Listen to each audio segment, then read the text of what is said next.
That's not the only way to see data. I can also look at my autos and my locals, in which case autos and locals are the same thing, because this program is so simple. But my autos and locals allow me to actually inspect exactly what data is in each one of my variables. Not only that, I can say, okay, well, I see my number is 0. I wonder if my program is crashing, or hold on, it already crashed. So I'm going to set a breakpoint here until we hit a number of 0. I wonder if I change the value of this variable in debugging, if it will cause my program not to crash. And then I hit F5.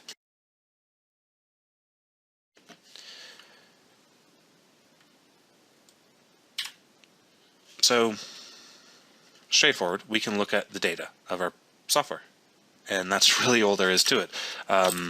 I can throw up another example here. There's special little debugger windows for different kinds of data. Like, for example, if I had a list of string called whoa, which is the worst name that you could possibly use for a list of string items.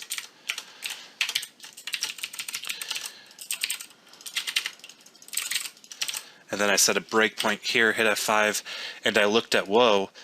Notice how I can expand it and look at every single item within whoa.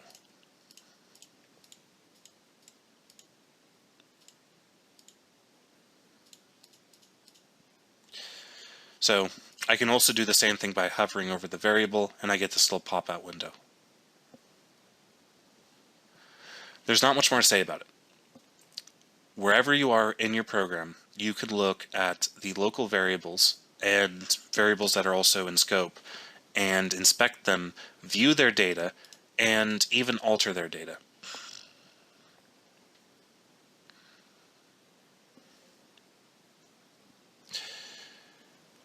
So I don't necessarily know if there's much else as far as basic debugging to go into. There's a lot of fun stuff. We can do watch expressions if we wanted to.